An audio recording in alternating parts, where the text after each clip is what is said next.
Boa tarde, colegas. Muito bom estar aqui com vocês, mais uma vez aqui em Paif, né?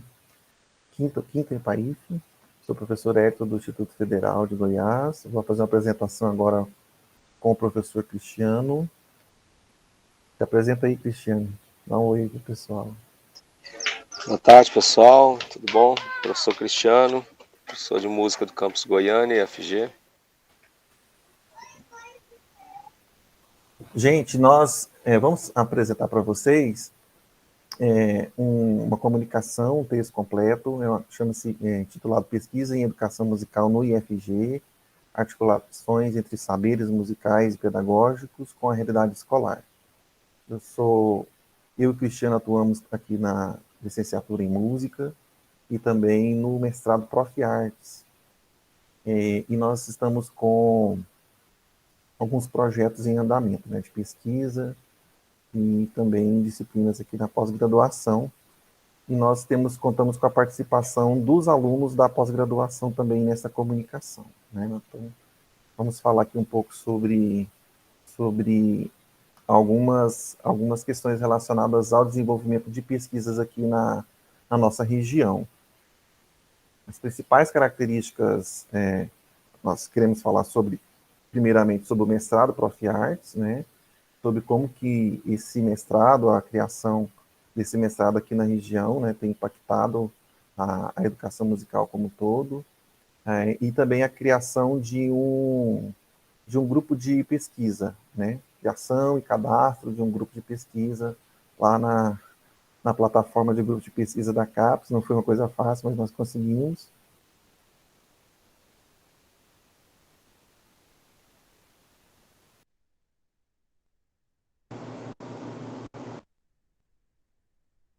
Pessoal, o Wellington travou? Para todos vocês também? Acho que o Wellington travou, né? Sim, para mim sim.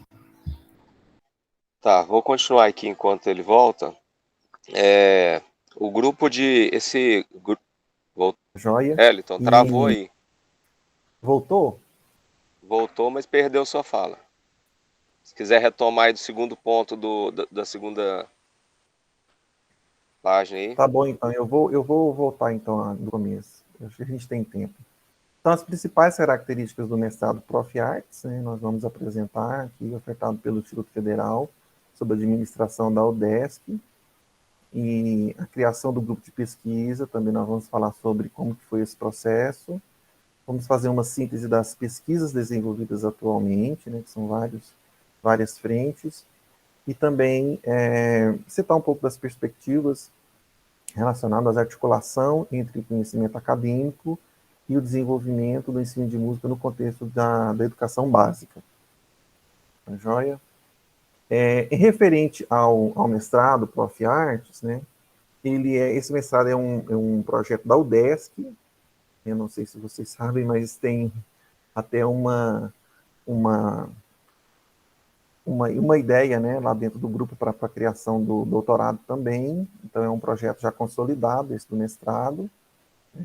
Os docentes, os participantes, né, os alunos, eles são docentes efetivos da rede pública de educação básica, professores que atuam com disciplina arte, no ensino fundamental e médio. A gente tem aqui uma área de concentração, que é o ensino de artes, né, propõe reunir linhas de pesquisa e atuação articuladas aos saberes, processos e práticas pedagógicas no ensino fundamental e médio, permeando estudos em diferentes concepções, práticas teóricas, formais, não formais. Tem duas linhas de pesquisas dentro dessa área de concentração, que é processo de ensino, aprendizagem e criação em artes, e a segunda linha, que é abordagens teórico-metodológicas das práticas docentes. Uma linha mais voltada para a criação, dentro do contexto da escola, e outra linha mais voltada para a elaboração de material pedagógico, teórico-metodológico. Falando um pouco também sobre a criação do núcleo de pesquisa, né?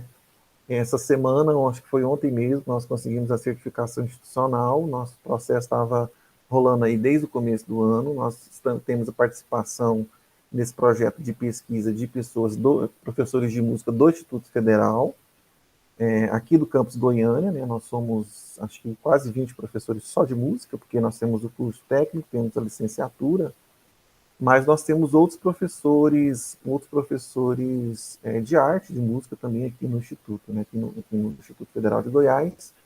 Estava conversando hoje com a Mônica, nós somos, parece que 68 professores de arte. Eu não contei quantos somos de música, mas nós temos participação de professores de vários campos, né? O objetivo geral é desenvolver estudos e pesquisas vinculados a teorias e práticas em educação musical, por meio de um trabalho colaborativo entre instituições goianas de ensino e pesquisa. Então, nós temos professores aqui do Instituto Federal e temos professores de outras instituições também participando. Objetivos específicos: congregar pesquisadores de diferentes instituições goianas da área de educação musical, estudar perspectivas epistemológicas, científicas, artísticas, teóricas, históricas, filosóficas, sociológicas, psicológicas ligadas à educação musical, né, então a base teórica. E, em terceiro lugar, revisar a produção científica em educação musical por meio de estudos bibliográfico-documentais, né, revisão das pesquisas. Em quarto lugar, empreender estudos e pesquisa sobre práticas e propostas pedagógicas em múltiplos espaços socioculturais de atuação do educador musical. E, em quinto lugar, contribuir para a formação inicial e continuada do educador musical e desenvolver pesquisas interinstitucionais, integrando eventos acadêmicos regionais e apresentar resultados em forma de publicações. Então, esse é o núcleo de pesquisa em educação musical, Musique. Né? Nós conseguimos a certificação essa semana, porque a gente teve um processo eleitoral aqui na instituição, né?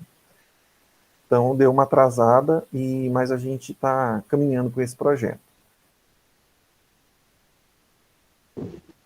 Então, eu vou dizer um pouco aqui sobre as pesquisas em desenvolvimento, mas é importante salientar aqui que esse núcleo de pesquisa já é alguma coisa que a gente vinha conversando há algum tempo, né? Porque o curso de música, a licenciatura em música do IFG Campus Goiânia, funciona desde 2012, né? E passado alguns semestres aí, a gente começou a defender os primeiros TCCs, né? As pesquisas começaram a se desenvolver, sem contar as pesquisas que os próprios professores já desenvolviam, né? Em PIBIC, enfim, nos demais projetos da instituição. A gente chega a esse momento com a consolidação, ou a tentativa de consolidar, né, esse trabalho de pesquisa, de estudo, pesquisa, que já vem sendo desenvolvido na instituição. As primeiras pesquisas que a gente coloca aqui, especificamente, são as dos nossos orientandos do mestrado, né? Eu estou com 3 orientandos, o professor Wellington está com 2, né? E o resumo dessas pesquisas são o seguinte: aí do orientando Erivelto Fraga, tem como objetivo estimular e promover a reflexão histórica, cultural e social dos alunos através da elaboração de um material didático com 10 arranjos. Aí está tendo até já uma mudança nesse projeto para composição musical de músicas do Cerrado Goiano, envolvendo bandas marciais. A aluna Gisele Alves, aí a pesquisa intitulada Sons da Escola, Percursos Temáticos na Educação Musical Escolar, tem como objetivo geral realizar um estudo de sistematização dos percursos temáticos voltados para o ensino de música no contexto escolar, em diálogo com o tema gerador de Paulo Freire. Do orientando Igor Viana, o desabrolhar dos cajuzinhos, o ensino coletivo de instrumento musical como abordagem multiculturalista. Tenciona investigar sobre a metodologia de ensino coletivo de instrumento musical a partir da experiência adquirida no projeto Cajuzinhos do Cerrado. Orientando Maxwell Ercílio, traz uma proposta de elaboração de um texto informativo que tem por objetivo discutir os limites e possibilidades na inclusão de alunos com síndrome de Down em bandas de música escolares, a partir de uma revisão da literatura sobre o tema e por meio de uma pesquisa com profissionais de área da musicoterapia e psicopedagogia. O orientando Paulo Rodrigues aborda o tema do ensino coletivo de música em banda de música escolar, sequência didática para alunos iniciantes dos instrumentos de metais, fundamentos técnicos. O objetivo é elaborar uma sequência didática com 9 aulas, a princípio, considerando os principais fundamentos temáticos, fundamentos técnicos para iniciantes dos instrumentos de metais de banda musical escolar. Perspectivas das pesquisas em educação musical no mestrado. A articulação entre o conhecimento acadêmico e o desenvolvimento do ensino de música no contexto da escola de educação básica, fortalecimento da pesquisa em educação musical no Centro-Oeste. O mestrado Prof. Artes cumpre seu papel em relação ao desenvolvimento de pesquisas vinculadas ao desenvolvimento de propostas pedagógicas musicais. É interessante destacar que no mestrado profissional, o trabalho, né, final dos alunos, ele tem uma perspectiva, para além da teoria, pensar nas propostas pedagógicas, né, nas práticas. Então, inclusive a orientação, né, apesar de ter a possibilidade de dissertações, enfim, mas sempre ter um produto ao final das pesquisas, né, um produto educacional. Né? Então é que, né, como eu falei, a gente tem proposta de cartilha, a gente tem proposta de arranjos ou composições musicais, de sequências didáticas, né, no sentido de realmente tentar contribuir com a educação básica, né, no campo da educação musical. Aí, como último slide aqui, as considerações finais, né, resultados esperados, organização de eventos, isso já pensando no núcleo de pesquisa. Apresentações dos projetos e resultados das pesquisas, publicação de artigos, publicação de textos em coletânea, material didático. Consideramos que o Instituto Federal de Goiás, por meio da criação do Núcleo de Pesquisa em Educação Musical e do mestrado Prof. Artes, começa uma nova trajetória de contribuição no contexto da investigação em educação musical no contexto goiano. Os estudos e as pesquisas desenvolvidas neste contexto têm o desafio de fazer jus ao renomado empenho e significativo trabalho pedagógico musical desenvolvido pelos professores de música de Goiás. Acho que o Wellington pode até destacar melhor aí, mas o núcleo, para além dos professores do Instituto Federal, teremos pesquisadores também vinculados à Secretaria da Educação, né, do Estado, da Prefeitura de Goiânia, né, do Basileu França, né, Eliton? Então a gente tem Da UFG também, temos da professores da UFG Universidade também. Federal. Nós pensamos em um núcleo que pudesse agregar, né, trazer o diálogo com as outras instituições, pensando em ampliar as possibilidades para os nossos alunos, no sentido de promover, fomentar aí a pesquisa no campo da educação musical. Acho que é isso, Celso. Se você quiser complementar alguma coisa. Não, é isso mesmo, além das nossas próprias pesquisas, né? Eu mesmo tenho pesquisa cadastrada sobre ensino de música na escola, aqui no contexto das escolas públicas aqui de Goiânia, né? Da região metropolitana. Então, acho que o nosso objetivo com essa comunicação é de dar a conhecer a comunidade acadêmica, né? Que é os professores de arte dos institutos federais, sobre o andamento, né, da educação musical aqui, né, Eu acho que tá chovendo aí em Goiânia, Elton. A Universidade Federal. Está falhando muito a sua fala. Estava chovendo. Eu acho que está falhando por causa da apresentação. Deixa eu parar a apresentação aqui. Pesa muito aqui Cortou tudo que você falou.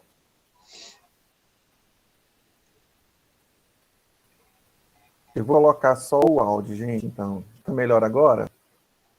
Melhorou. Posso fazer uma intervenção? Eu vou falar só para finalizar aqui, então, já acredito que já está acabando o nosso tempo. Além dessas pesquisas, né, dos orientandos aí do Prof. Arges, como o professor Cristiano falou, nós temos a participação de professores de outras instituições dentro do núcleo de pesquisa, e nós estamos em uma parceria com a Universidade Federal de Goiás. Eles estão também criando um núcleo de pesquisa, criaram, né, agora um núcleo de pesquisa também, e nós estamos criando um comitê goiano de pesquisa ou de educação musical, né? Esse comitê, esse fórum, ele acontecia anteriormente, quem coordenava era a professora Flávia Cruvinel, da UFG, e nós objetivamos retomar esse fórum, incrementando agora com a criação dos núcleos de pesquisa, né? Então, nós temos vários pesquisadores aí participando da UFG, de outras instituições, além das próprias pesquisas que nós desenvolvemos e também dos nossos orientandos. Então, acredito que é isso. Muito obrigado. Muito obrigada aí, professores Eliton e Cristiano. Eu volto agora para o professor Ibsen, tá? Que ele era o nosso primeiro da lista. A professora Carla, fica tranquila que eu estou aqui cronometrando. Se eu ver que atrasar muito, a gente antecipa um pouquinho a sua apresentação aí, para não ter nenhum atraso para a próxima programação. Eu passo aí, professor Ibsen. Professor Jamerson, você quer falar? Sim, Juliana, só um minuto. Pessoal, às vezes, se a conexão estiver muito pesada, às vezes, talvez, desligar as câmeras, eu acho que pode facilitar a conexão, não sei. Tem sido uma prática que o pessoal tem sugerido. Beleza, mas só se continuar, sabe? Se a gente estiver continuando com dificuldade mesmo. Ok. Obrigada, professor. Ibsen, então, está com você a palavra. Boa tarde. Boa tarde a todos. Estão me ouvindo? Sim. Vou iniciar aqui a apresentação, então.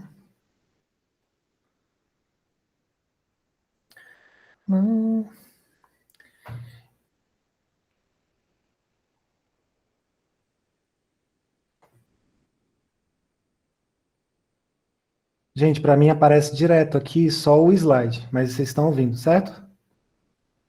Certinho. Sim. Beleza. Então, eu vou apresentar a educação musical e profissional na configuração de culturas escolares, uma análise de experiência docente. Eu sou professor no Instituto Federal de Brasília, atuo no campus estrutural, sou da área de música, e esse trabalho, uma colega pediu para que eu enviasse, eu estou no momento atual finalizando a tese de doutorado, e essa foi daquela parte da pesquisa que não entrou no trabalho, mas na tese em si, mas que a gente aproveitou para trazer contribuições para o campo, né? Então, a discussão central aqui é a configuração de culturas escolares que estão sendo promovidas pelo Instituto Federal de Brasília.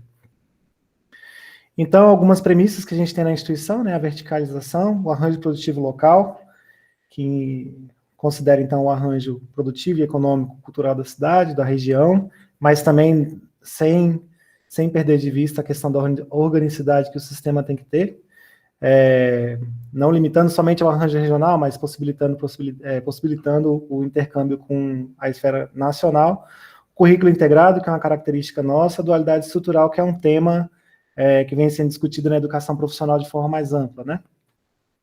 Então, o trabalho reflete as culturas escolares produzidas a partir do ensino de música na educação profissional. Então, a gente faz primeiro uma análise bibliográfica no campo conceitual das culturas escolares, né, culturas escolares, formas escolares, representações e disciplinas, seguida de uma entrevista em profundidade com uma docente atuante na área de música do Instituto Federal de Brasília.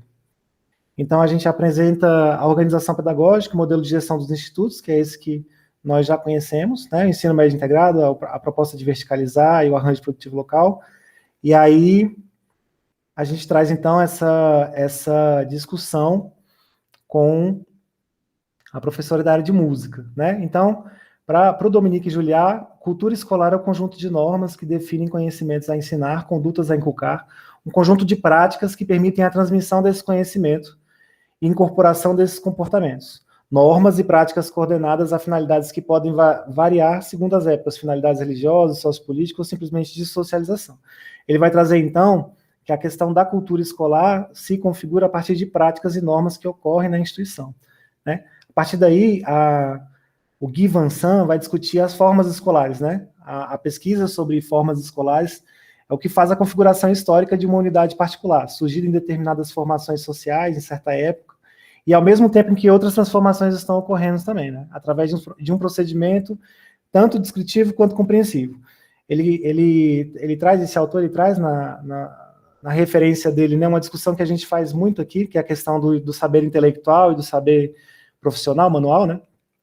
Ele coloca que aprender, antigamente, não era distinto de fazer, né? Em determinado momento, ali na Europa, no século XVII, né? Aprender não era distinto de fazer. É essa retirada de poder que vai suscitar resistências à escolarização.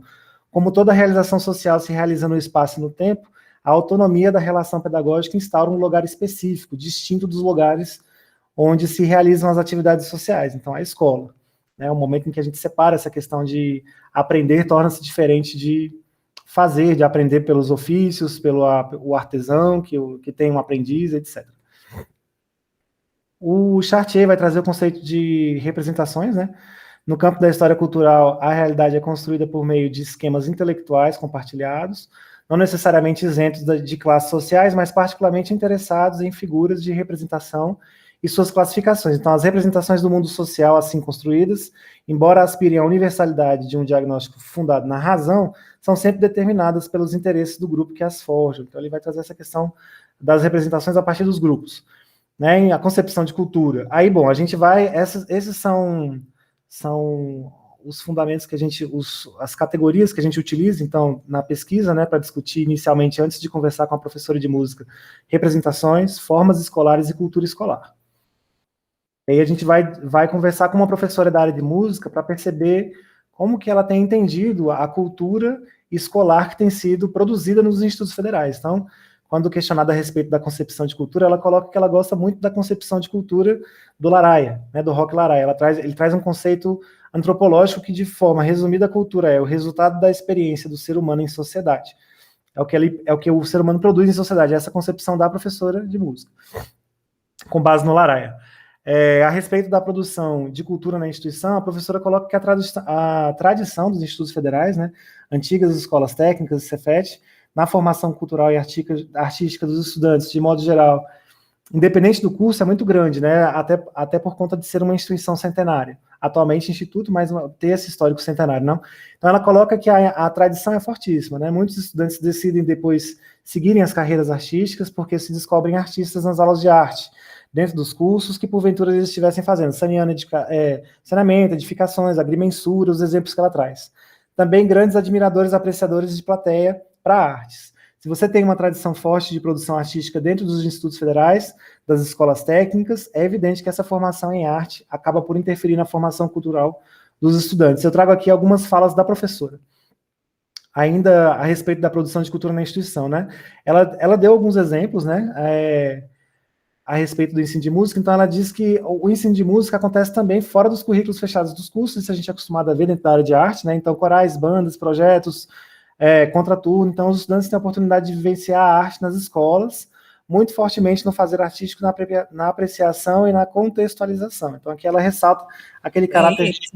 Desculpa te interromper, mas os seus slides estão parados. Ah, não é? sei se você já estava passando seus slides. Eu estava aqui estava passando, mas vamos lá, então. Voltou? Voltou, agora está passando. Desculpa aí. Não, avisou a tempo, né? Ixi, Maria, onde é que eu estava? Então tá, concepção de cultura, produção de cultura na instituição, contextualização. Ela traz, na apresentação, ela trouxe alguns exemplos de projetos extracurriculares. É uma professora de música. Na pesquisa a gente não identifica a pessoa em razão da ética, né, na pesquisa nem o campus, mas ela traz esse exemplo, né, daquilo que acontece no campus para além da atividade curricular. Aí, como ela foi parte do período de atuação dela, professora em Goiânia, parte do período de atuação em Brasília, ela traz essa experiência. Então, a respeito do relato de egressos que tiveram ensino de música no campus, ela coloca em Goiânia, tem uma ex-aluna minha que fazia edificações, hoje ela faz doutorado em canto nos Estados Unidos, mora lá, dá aula lá em uma universidade de lá. Então, ela descobriu o canto nas atividades de coral da Escola Técnica Federal, no tempo dela em Goiânia, e ela fazia o curso de edificações, né? E aí acabou mudando o ramo de vida dela, a trajetória de vida, passando a dar aula e fazer, continuar a formação continuada nos Estados Unidos em nível de doutorado, né? Então tem um ex-aluno que hoje é professor no Instituto Federal de Goiás, num campus do interior. Ele fez telecomunicações, né? Seguiu nessa área, trabalha nessa área, mas ela traz o relato. Ele é um grande apreciador de música, né? Ele tem uma extrema relação com prazer com a produção estética. Ele acompanha o trabalho de corais e bandas, ele gosta de música, ele usa música para dar aula. Então ele não virou um artista profissional, mas reconhece o valor da arte na sua formação, no dia a dia, no trabalho, na convivência. Então ele acabou virando uma pessoa que tem uma relação sensível com o mundo por causa dessas experiências. A respeito da formação de cultura, mais especificamente no campus, então, ela coloca que a cultura no campus Brasília, para onde ela vai atuar agora, reflete a cultura das cidades satélites, né? A cultura do campus em Goiânia reflete a cultura da própria cidade de Goiânia. Então tem muita diferença. Ela colocou assim que os 3 principais grupos de dança da cidade de Goiânia, por exemplo, são compostos por pessoas que estudaram ou que deram aula de dança na cidade de Goiânia. E o campus de Goiânia tem 2 cursos que alimentam a produção cultural da cidade. Goiânia tem 3 orquestras, né? Então, se você chegar na principal orquestra sinfônica de Goiânia, a mais antiga, você encontra ex-alunos.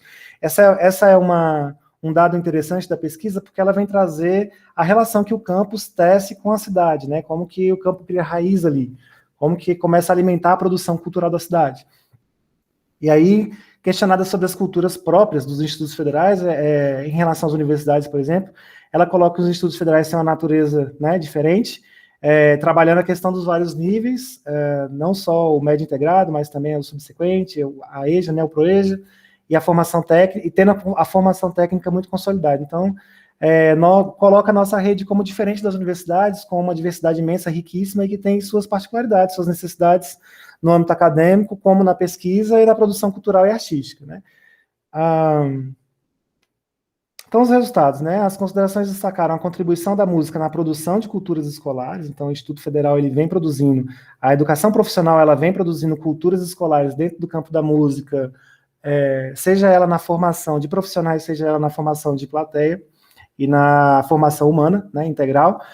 O diferencial da educação profissional e tecnológica em relação à universidade, isso que a gente conversou já, trazendo lá do início, a verticalização e essa instituição que abarca diversos níveis, né?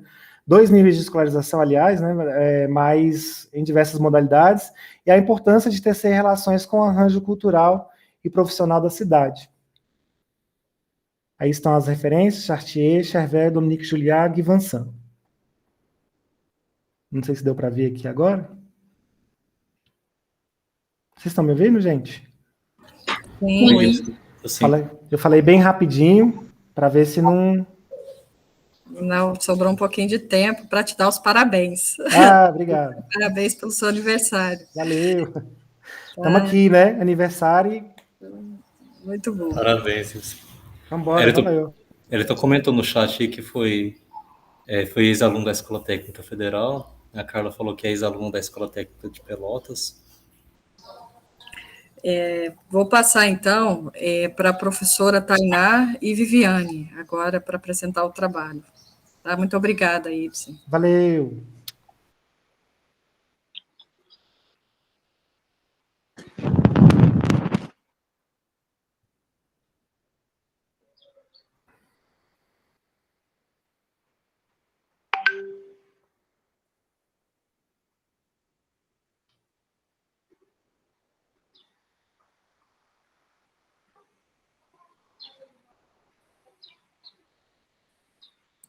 Oi, Juliana? Sim. Eu posso começar? Pode, só que está a apresentação do... Você vai para a apresentação, professora? Não, podemos tirar essa apresentação. Isso. Na hora de apresentar, eu mesmo posso apresentar? Sim, fica à vontade. Você tem 15 minutos, tá? E eu vou te avisar quando faltar 3 e 1 minuto para finalizar o tempo, ok? Tá bom, tá ótimo, então. Bom, então, boa tarde a todos e todas. Meu nome é Tainá, sou Tainá Barreto, vou apresentar um trabalho junto com a Viviane Reis, que é minha parceira de criação, estudante da licenciatura.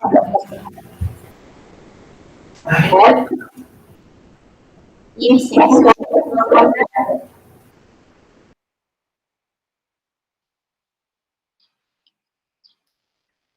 O título do nosso trabalho é sobre encontros e não encontros, de como dançamos, nos equilibramos e nos desequilibramos na pandemia. Bom, eu sou professora de dança, sou artista da dança, pesquisadora e professora no IFG Campus Aparecida de Goiânia, e onde, dentro do nosso contexto, eu penso que a gente tem uma situação boa, né, em termos de representação das linguagens artísticas, porque temos uma professora efetiva de teatro, um professor efetivo de música, professor efetivo de artes visuais, e 5 professores da área de dança, porque temos uma graduação, que é a nossa licenciatura em dança, e também temos agora o Prof. Artes, como o professor Eliton já falou. Bom, eu atuo bastante no curso de graduação em dança, com disciplinas práticas, de práticas corporais, sou da área de pesquisa sobre manifestações tradicionais brasileiras, processos criativos e metodologias de pesquisa e ensino de dança, e eu sou responsável por disciplinas, uma cadeia de disciplinas chamada Estudos do Movimento e Práticas Corporais, que é 1, 2, 3 e 4, eu dou a 1 e a 4, nas quais é previsto o ensino de práticas somáticas de movimento, né? A educação somática é um grande campo de saber que transita entre a saúde, as terapias, as artes também, né? Então, todas as abordagens que a gente chama somáticas de movimento tem como foco isso, do indivíduo se perceber como único, a integração do corpo, né? Essa cisão que existe na nossa cultura ocidental, entre mente, corpo, racional e irracional, ou corpo e a chamada espiritualidade também. Então, prevê-se uma integração, né? A gente compreende na dança e nas abordagens da educação somática, nas suas diversas técnicas, essa integração do ser. Então, digamos que é uma abordagem assim mais holística e principalmente com foco em que a pessoa que está praticando está se trabalhando, esteja de fato fazendo uma investigação de si mesma. Então a gente sai um pouco daquele parâmetro de dança que tem um padrão externo, uma forma a ser alcançada, uma coreografia a ser copiada de alguém. Então esse campo da educação somática ele veio dialogar muito e ser bastante forte nas artes e na dança, muito dos anos 60 e 70 para cá, né? As diversas técnicas foram elaboradas principalmente a partir dos anos 30 e 40, nos Estados Unidos, fortemente, na Europa, e a partir dos anos 60, no boom dos anos 60, né, dos movimentos sociais, da grande valorização do corpo, das muitas revoluções, começou-se a ter um eco muito grande no campo da dança. Então, as práticas somáticas de movimento, elas estão no currículo de todas as graduações, né, de todos os cursos superiores de dança. E essas diversas técnicas quase sempre exigem uma formação específica, você ser certificado.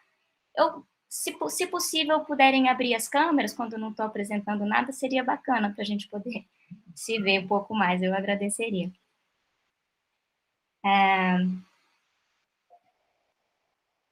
Então, são técnicas que foram desenvolvidas por profissionais do corpo e do movimento, muito focadas, talvez, em uma cura de um problema. As pessoas que se observavam bastante desenvolveram um sistema de trabalho que pôde depois ser aplicado em outras pessoas, né? Quase sempre são formações que se faz no exterior, você precisa ter uma certificação específica para poder aplicar alguma metodologia, né? Então, eu, quando me vi responsável por esse conhecimento nas disciplinas de práticas corporais, eu busquei privilegiar também os sistemas que foram desenvolvidos aqui no Brasil. Então, me foquei muito na técnica Klaus Viana. Klaus Viana é um coreógrafo, dançarino do Brasil, já falecido, que atuou muito fortemente nos anos 50, 60 no Brasil, bastante, depois muito importante na cena nacional de dança, e nesse processo de reconhecimento do próprio corpo, da individualidade. Então, a técnica dele é muito focada no conhecimento da ossatura, do aparelho locomotor, do redirecionamento ósseo, para você se estruturar na vertical, né? A vetorização, uma organização postural, corporal e para a cena também. A técnica de Klaus Viana já é muito assegurada, né, nas ementas das disciplinas. Então, eu busquei também conhecer e me aprofundar em uma outra abordagem, que é de um sistema, uma metodologia que foi criada por uma dançarina baiana, contemporânea nossa, muito jovem, professora da UFBA, chamada Clara Faria Trigo, que ela criou uma metodologia chamada instabilidade poética, e ela criou também um aparelho chamado Fly Moon, no qual você se balança sobre. É uma meia-lua invertida, assim, você coloca os seus pezinhos sobre ela, e lá em cima você tem essa sensação de estar sempre se balançando, buscando um equilíbrio a partir do desequilíbrio que esse aparelho promove em você. Então, é uma sensação muito concreta de não ter mais a terra firme no chão, e você tem que lidar com você mesmo ali, primeiramente com o impacto de ter um medo, porque quando você sobe nesse aparelho, a primeira coisa é que você tem medo de cair. E aos poucos você vai no trabalho, na experimentação gradual de movimento por sobre esse aparelho, achando como, né, achando seus próprios arranjos de corpo para se mover ali. Então, isso é tido como uma prática somática de movimento também, uma vez que cada pessoa tem que estar super concentrada e super atento a si mesmo, e não adianta um modelo externo para te ajudar. Então, prever também esse mergulho profundo dentro de si. Então, fiz essa certificação, e com esse pretexto de me aprofundar, estudar, experimentar, eu, então, montei um grupo de estudos e um projeto de pesquisa para me aprofundar com estudantes nessa metodologia, nessa prática. Então, foi uma pesquisa essencialmente prática. A metodologia eram encontros presenciais em que a gente experimentava, né, eu elaborava dinâmicas. Muitos estudantes, ao longo dos 3 anos e meio de vigência desse projeto, participaram. Eu vou mostrar algumas imagens para vocês. Eu fui envolvendo os estudantes com bolsa de monitoria, teve pesquisa de TCC também. Eu criei esse grupo que a gente se encontrava regularmente. Então, eu vou mostrar aqui algumas imagens de uma ocasião da gente em sala fazendo essas experimentações. O projeto foi longo, né? Durou 3 anos, e no caso, e meio, porque eu pedi uma prorrogação, porque eu tive licença maternidade no meio disso. Vocês estão vendo a minha tela? Sim. Sim, professora. Sim. Sim. Então, aqui uma foto, como que eu faço para mim? Esse é o aparelho da Fly Moon, né? A sala estava toda organizadinha, os alunos fizeram esse cenário. Algumas imagens da apostila que tem os exercícios específicos, né, de corpo que a metodologia propõe. Então, tem exercícios objetivos, né, assim como Pilates e outros sistemas, e tem também os momentos de improviso, de experimentação, que é aí que entra o lúdico, a inventividade, tudo que aproxima, então, essa prática do mundo da dança. Aqui o grupo de estudantes, em um momento de prática, aí eles estão em dupla, né, 2 pessoas, em cada aparelho, fazendo experimentações. Aqui tem estudantes de diversos períodos da licenciatura. Eu gosto de ver, flagrar nesses registros a carinha deles, assim, ou assustada, ou sorrindo, né? Porque esse trabalho emerge dele muitas sensações, né?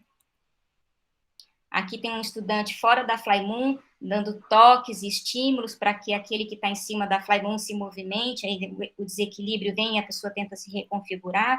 Então, nesse trabalho, a instabilidade, ela aparece como uma estratégia motivadora do movimento. Eu peço para eles vendarem os olhos também. Ela é uma propositora de desafios corporais, né? Ela aparece como uma oportunidade de você reconfigurar parâmetros, reconstruir caminhos motores e explorar a plasticidade neuronal e do movimento. Aqui mostra a diversidade também do público da nossa licenciatura, que é bastante heterogênea. Nossa aluna Dagmar, que é colega professora do IFG Goiânia também, é da área de educação, não tinha experiência de corpo e adentrou na nossa licenciatura. O projeto de pesquisa abarcava toda essa diversidade também. Nossa aluna Flavis, que se identifica como uma mulher trans e vem do mundo das danças urbanas, a nossa aluna Carol, que vem do mundo das quadrilhas juninas e do karatê, nosso estudante Kesley, que é do mundo do hip hop, das danças urbanas, da periferia de Aparecida de Goiânia também, o Luiz Eduardo, que também não tinha prática de corpo anterior ao seu ingresso na licenciatura, ele é formado em biologia. Bom, quando quando estourou a pandemia e tudo foi suspenso, eu estava justamente na etapa de finalização do projeto, quando eu iria, então, apresentar os resultados, montar um processo criativo e apresentar, e a gente ficou naqueles primeiros meses dentro de casa, um pouco sem saber o que fazer. A primeira coisa que eu fiz, eu corri lá em Aparecida de Goiânia, peguei meus aparelhos de Flymoon, trouxe para minha casa, falei, vou garantir que pelo menos eu vou me movimentar e fazer coisas na minha casa. E aí, então, surgiu um edital do IFG de apoio e fomento a ações de arte e cultura. Eu me inscrevi, adaptando, então, o que seriam originalmente os resultados previstos para essa pesquisa para um formato online. Foi, então, que consegui, com o fomento desse edital, produzi um documentário, que aí eu fui olhar todos os registros, as fotos, as filmagens ao longo desses 3 anos, e conseguimos, então, fazer um documentário bacana, né, com uma pessoa que foi paga para poder editar, e o que seria o processo criativo acabou virando uma videodança, que, então, daqui a pouco vou passar a palavra para a Viviane, para ela falar da experiência dela como criadora dessa videodança também, que tem como tema a instabilidade, não só como tema no corpo, mas a instabilidade do momento muito maluco que nós estávamos vivendo e ainda estamos, e não era nosso objetivo nessa videodança mostrar como a gente sabia se mexer bem em cima da Flymoon, né? A Flymoon quase nem aparece na videodança. A ideia é o desequilíbrio, é o devaneio, então esse desequilíbrio, essa instabilidade aparece motivada às vezes por um giro, pelo balanço de uma criança, por andar de bicicleta, tudo que propusesse esse estado inebriante de reconfiguração, que é o que concretamente o aparelho de Flymoon gera na gente, no nosso corpo, né? Então, antes de passar para a Vivi, vou só mostrar aqui mais essas imagens que eu selecionei aqui também. A gente, na videodança, teve que assumir, foi uma opção mesmo, né? Teve e foi proposital, assumir a precariedade do momento, usando os nossos celulares para captar as imagens, posicionando ele como dava, às vezes no chão, às vezes no armarinho do banheiro, com a ajuda de quem estava perto da gente. Aqui é uma imagem, né, que eu chamo de um momentinho de calma, que eu fui para o jardim, para a grama, e posicionei o celular de baixo para cima, a Flymoon não aparece aí, mas eu estou me equilibrando em cima dela, e eu tenho esse momentinho, né, de apreciar uma brisa da tarde, o sol batendo no meu rosto. Mais uma imagem dessa. Na videodança, a gente se usou dessa estratégia, né, de multiplicar os frames. A gente teve a parceria da Tatiana, que editou para nós, aqui mostrando os espaços internos da nossa casa. A Vivi na fresta do banheiro da casa dela e eu na sala de estar da minha casa. Cada uma captou as imagens na sua própria casa, e toda a dramaturgia da videodança foi tecida nesse trabalho de edição, de fazer com que as imagens dialogassem, e trazendo também a estética de uma reunião virtual, né? Esses quadradinhos, como a gente está aqui agora, nesse diálogo do não encontro, porém, a gente está se encontrando, mas a gente não está se encontrando, né? Então, essas são algumas imagens da nossa videodança. E aí eu passo a palavra para a querida Vivi, que é minha parceira, e que pode falar do ponto de vista dela, como foi participar desse projeto. Só um minutinho, Viviane, eu vou dar a palavra para você, mas eu peço que você seja bem breve, que a gente não pode atropelar outra programação, tá ok? Obrigada. Boa tarde a todos e todas. Então, meu nome é Viviane, sou aluna da professora Tainá, na licenciatura em dança do Instituto Federal de Goiás. Falando bem rapidamente, a minha experiência, então, ao participar com ela, né, desse projeto de extensão, foi muito interessante, e, assim, eu vejo que foi um reencontro que a gente estabeleceu, né, foi bem no início da pandemia, então a gente teve que se adaptar, ela na casa dela, eu na minha casa, nossos encontros foram todos virtuais, não tivemos essa presença, né, esse momento de encontro pessoal.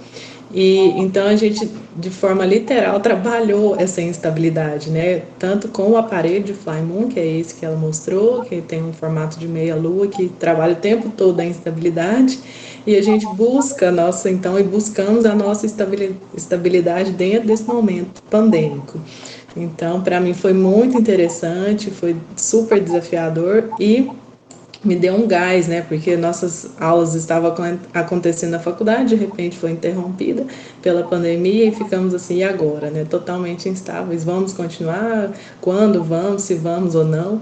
Então, literalmente, nós trabalhamos a nossa instabilidade no nosso corpo, nas nossas sensações, e levamos isso até ao resultado dessa videodança, que é o Meet. Então, foi isso, quero agradecer e boa tarde para todos. Obrigada, professora Tainá, obrigada, Viviane. Depois, no nosso momento lá de discussão, vocês podem falar mais um pouquinho. Muito obrigada aí pela apresentação. Passo a palavra de novo para o professor Eliton, que vai apresentar o segundo trabalho. Está com você, professor. Gente, boa tarde novamente, eu de novo, né? Mas eu vou passar já a palavra para o aluno Rotney, outro apresentador, Rotney Mota, que está aqui com a gente. Eu só queria dizer que esse trabalho que o Rotney vai apresentar é fruto de um trabalho de TCC, né, trabalho de conclusão de curso. Nós já havíamos feito um trabalho de iniciação científica antes com outros alunos. O Rotney não participou desse projeto de iniciação científica, mas esse projeto de iniciação científica me deu segurança para a gente continuar desenvolvendo trabalhos semelhantes. Então, lá na iniciação científica, nós desenvolvemos um aplicativo voltado para a percepção musical, né? Chama-se Jogo de Memória Musical, foi o título que mais se encaixou, e o Rotney vai apresentar para vocês, deixa eu só ler aqui o currículo do Rotney, ele tem, antes de fazer a licenciatura em música, ele fez a graduação em Tecnologia em Análise e Desenvolvimento de Sistema pela Universidade do Estado do Pará, e antes disso ele também tem o técnico em edificações pelo Colégio Sistema no Pará também. E depois, então, ele concluindo o curso de licenciatura em música aqui no Instituto Federal de Goiás, ele desenvolveu essa plataforma e o restante ele vai contar para vocês. Tá joia? Obrigado, Elton. Você. Boa tarde a todos. Como o Elton já mencionou, me chamo Rotney. Eu vou apresentar o slide aqui. Peço licença, só um segundo.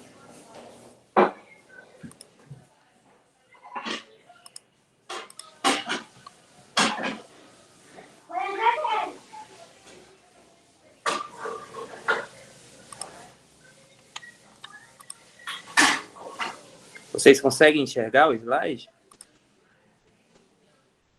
Sim. Perfeito. Sim. Perfeito, obrigado. O tema do trabalho, ele se chama Music Tech, proposta de uma plataforma digital colaborativa no processo de ensino e aprendizagem de teoria musical. O trabalho foi desenvolvido por mim, Rotney, e pelo, que na época era meu professor, orientador, Elton Pereira. Fazendo uma introdução sobre o trabalho, os elementos principais dessa pesquisa, ela está pautada em dois universos principais, que são a música e a tecnologia. Toda a estratégia e estrutura lógica do trabalho, ela veio da minha própria experiência como autor. Como o Elton mesmo já mencionou, eu vim de outra graduação antes de entrar no universo da música, academicamente falando, e algo que eu sempre tive muito presente comigo foi que desde sempre eu sempre gostei muito de tecnologia. Eu sempre via que a tecnologia ela está presente em todos os lugares da sociedade. E eu trago até uma reflexão para vocês. Para um pouquinho e tenta imaginar como seria o mundo sem tecnologia hoje. Sem a tecnologia, a gente não estaria aqui nesse momento, tendo esse congresso e apresentando esse trabalho. Então, a tecnologia está presente em tudo. E na música, ela não pode ser diferente, ela não pode se omitir. E eu sempre usei a tecnologia como uma ferramenta que me auxiliasse em determinadas situações. Por exemplo, ao entrar no Instituto Federal de Goiás, na licenciatura em música, eu tive um contato antes com a música ao entrar no Instituto, mas eu tinha dificuldades em algumas matérias, em alguns pontos específicos. Quando eu encontrava determinada dificuldade, por ter um conhecimento um pouco mais avançado em tecnologia, desenvolvia alguma ferramenta e essa ferramenta ia me ajudar naquela dificuldade específica que eu tinha. Então, isso já veio, não foi só para um trabalho de conclusão de curso. Isso veio desde quando eu entrei e comecei a entrar no universo da música. E aí veio a ideia de fazer uma pesquisa onde juntasse música e tecnologia. A gente sabe que a tecnologia, ela muda constantemente. Se a gente pegar hoje, comparar a tecnologia de 10 anos atrás, ela é completamente defasada à tecnologia de hoje. Só para a gente ter uma ideia, 10 anos atrás a gente não tinha um WhatsApp aqui no Brasil. Hoje o WhatsApp é fundamental para a gente se comunicar, mas 10 anos atrás ele sequer existia. Então a tecnologia ela avança com o tempo. E a teoria musical, segundo Priori, ela também avança, ela não é estática. Ela muda de acordo com o paradigma cultural de cada época. E juntar a tecnologia com música para ter essa continuidade, esse avanço, é fundamental. O trabalho em si, ele se baseia em, como eu falei, música e tecnologia. Mas como? A partir dessa experiência que eu falei no início, eu juntei tudo, uma plataforma digital que oferecesse alguns conteúdos específicos dentro que ajudasse alunos nas séries iniciais de teoria musical. Para desenvolver essa plataforma, o que eu usei? Eu usei as seguintes tecnologias que estão aparecendo aqui no slide para vocês. A escolha de uma plataforma digital foi devido que uma plataforma digital, web, ela é acessível a todos os dispositivos. Se eu tivesse proporcionado um aplicativo, eu teria que fazer um aplicativo híbrido, que ele tivesse disponibilidade para Android e iOS. Na época, antigamente, a gente tinha até o Windows Phone. Então, alguns anos atrás, ao fazer um aplicativo, a gente tinha que pensar em 3 plataformas diferentes. Numa plataforma web, a gente só precisa de um navegador, um browser e acesso à internet. Você tendo isso, você consegue acessar um universo de conteúdo. Para desenvolver a plataforma, eu usei a linguagem de marcação HTML, linguagem de estilização CSS, linguagem de programação PHP. Utilizei um template da Bootstrap, da plataforma Bootstrap, e o único curso para desenvolver essa pesquisa que eu tive foi com hospedagem de um servidor, que o servidor escolhido foi o Hosting. E a IDE, que é a interface de desenvolvimento para fazer a plataforma, foi a Microsoft Visual. As etapas da pesquisa se deram a partir, primeiramente, de um levantamento bibliográfico. Esse levantamento bibliográfico foi busca de autores, pesquisar o que academicamente era falado sobre música e tecnologia. Eu encontrei muita coisa, mas muita coisa já era defasada. Como eu falei, a tecnologia avança muito rápido. Então, a primeiro momento nessa pesquisa, eu tive uma determinada dificuldade para encontrar autores falados especificamente sobre esse tipo de pesquisa. O segundo ponto da pesquisa foi olhar a viabilidade do projeto. Como seria essa viabilidade? A pesquisa é desenvolver uma plataforma web digital que auxilie os alunos de escolas de música na teoria musical nas primeiras séries. Mas, ao fazer essa ferramenta, ela seria viável aos alunos para que eles utilizassem? Eu tive essa preocupação desde o início da pesquisa. Então, foi feita essa viabilidade. Nessa viabilidade, eu pesquisei que nos 3 principais conservatórios de Goiânia, nos 2, eles não têm uma estrutura muito grande a respeito tecnológico, computadores, uma sala de informática, algo do tipo. Mas, por todos os alunos terem um dispositivo móvel, um celular, e o professor também, isso já seria suficiente para usar essa ferramenta. Então, relativamente, a gente pôde ver que uma estrutura, não precisava de uma estrutura grande, mas só o próprio celular de cada aluno e no celular do próprio professor já seria possível utilizar essa ferramenta. A partir disso, foi feito o convite para professores participarem dessa pesquisa. E aqui, né, nessa etapa, eu já falo um pouco sobre a metodologia do trabalho. A metodologia escolhida foi uma metodologia colaborativa. Como funciona a metodologia colaborativa? O nome em si ela já é muito sugestivo. Ela que tanto o autor do projeto quanto todos os participantes do trabalho, da pesquisa, trabalham juntos, onde a ideia é colocada e é discutido e elaborado um trabalho, um produto final em conjunto. A metodologia colaborativa ela trabalha em cima disso. E ao escolher os professores, foi feita uma entrevista com eles E ao escolher esse professor, a gente já teve um pouquinho de dificuldade, porque quando se fala de tecnologia e música, na área da música, muitos professores têm um certo receio em trabalhar com tecnologia ainda, mesmo sabendo que ela é extremamente necessária, mas houve um certo receio. Eu fiz vários convites a vários professores, mas no final das contas eu só consegui, para essa pesquisa, 3 professores que eles participassem. E esses 3 professores, nós fizemos entrevistas pelo próprio Google Meet, e nessa entrevista foi perguntado aos professores, baseado na experiência deles no dia a dia de sala de aula, quais eram as principais dificuldades dos alunos quando adentravam no curso de música, nas primeiras séries, no âmbito da teoria musical. Era escala, era unidade de tempo, alguns conceitos básicos, e eles foram falando a partir das suas próprias experiências. Após ter anotado e registrado a dificuldade dos alunos, foi feita a plataforma. A plataforma foi desenvolvida por mim mesmo, mas ela foi não só desenvolvida na época da pesquisa, como eu já falei, eu sempre venho pesquisando sobre isso, então na época da pesquisa só foi um ponto que eu juntei tudo e coloquei em um trabalho só, em um projeto só, que foi o trabalho de conclusão que eu tive quando eu terminei a graduação. E ao terminar a plataforma, eu entreguei e devolvi para os professores para que eles pudessem fazer alguns testes. E depois deles terem passado o feedback, eu coletei os resultados e tive as considerações finais do trabalho.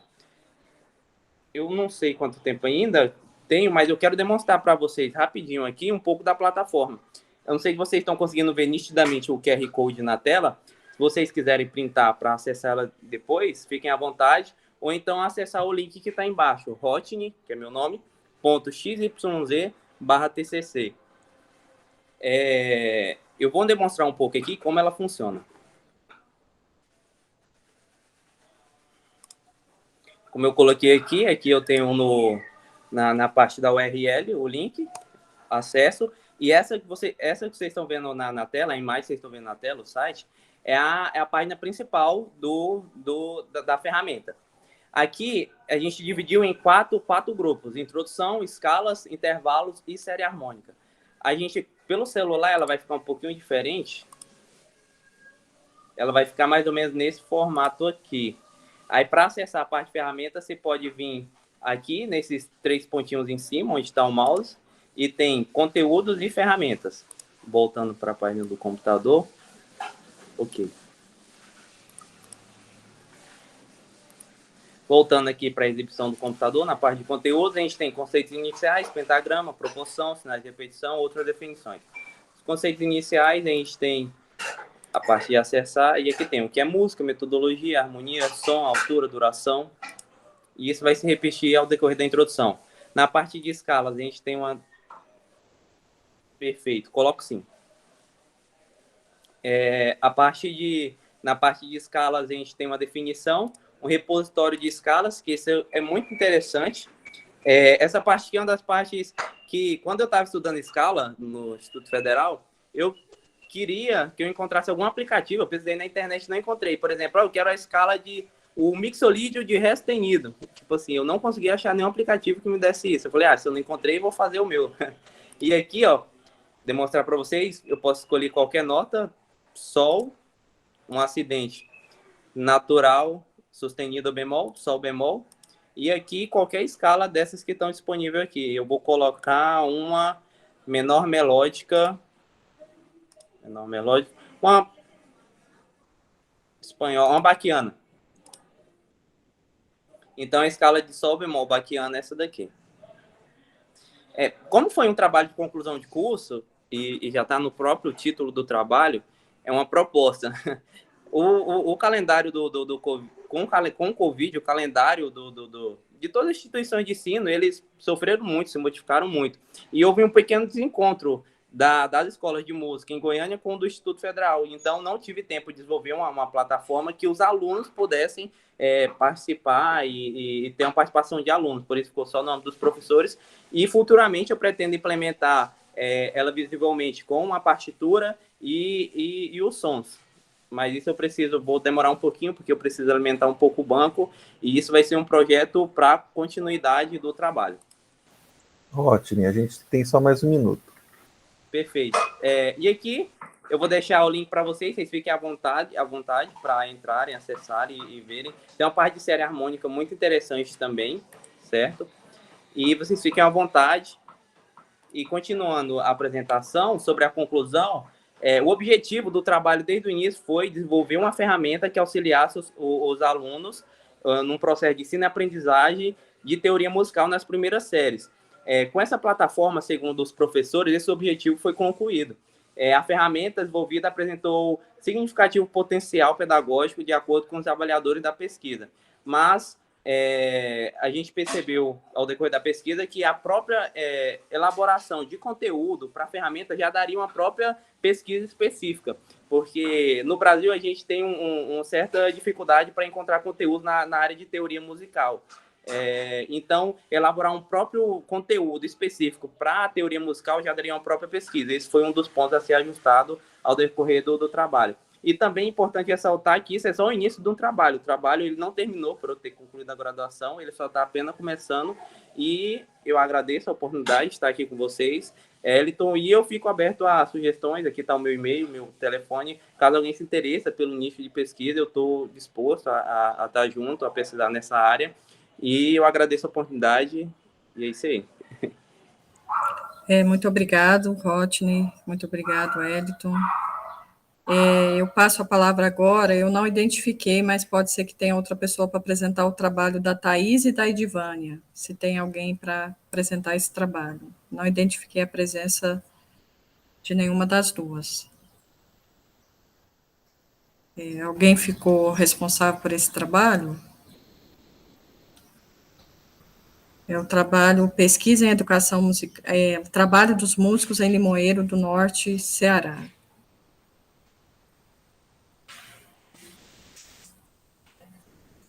Eu vou, então, passar agora, se elas chegarem em algum momento, eu volto a palavra para elas, tá? Então, eu passo aí a palavra para a professora Carla para apresentar o trabalho. Bom, então eu vou compartilhar aqui também os meus slides.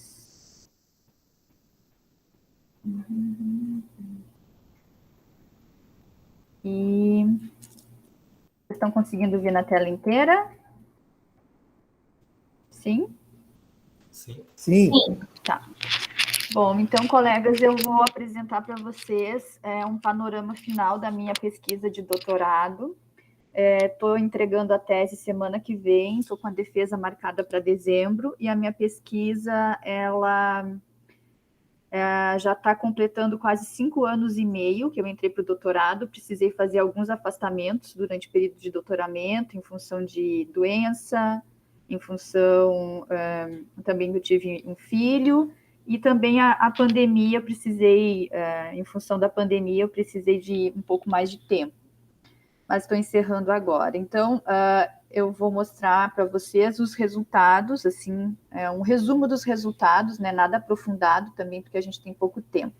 Então, a minha pesquisa, ela buscou investigar como determinadas práticas de ensino de arte nos institutos federais, sejam elas de música, dança, teatro ou artes visuais, podem ser consideradas formas de resistência que problematizam a educação integrada no contexto neoliberal.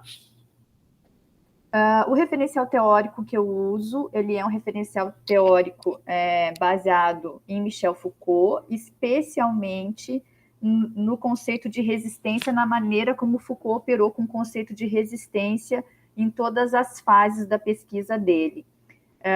Eu me aprofundei lendo os estudos de Michel Foucault, e eu encontrei nos estudos dele 3 formas de entender a concepção de resistência. Resistência como manter-se, resistência como multiplicar-se e resistência como criar-se.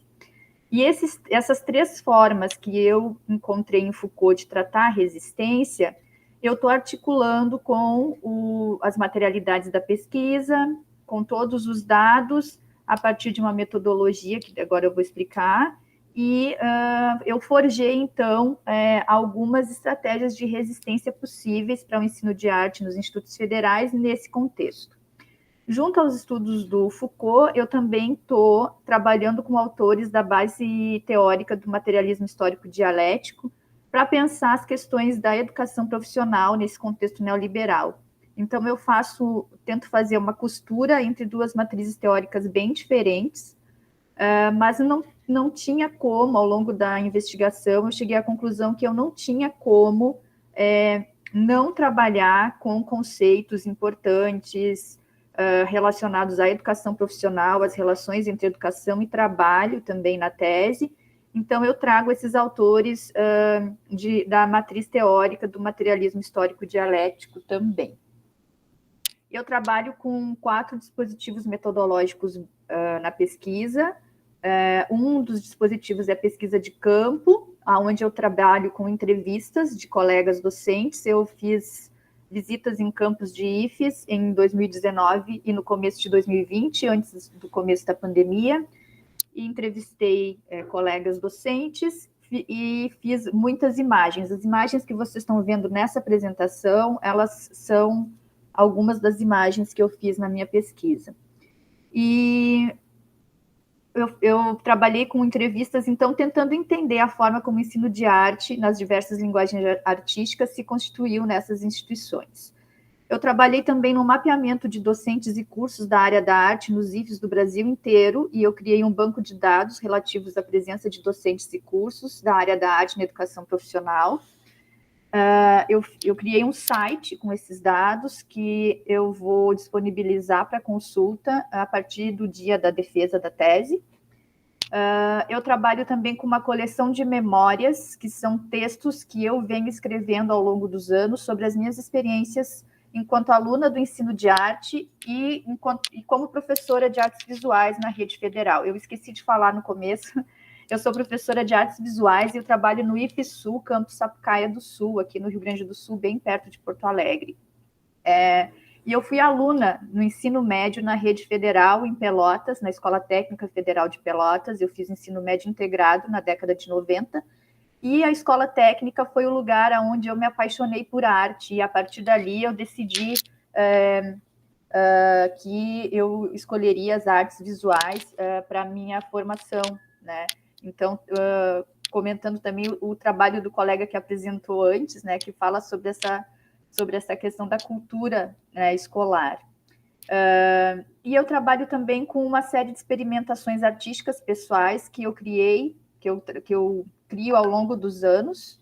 E o tempo já está acabando ou não?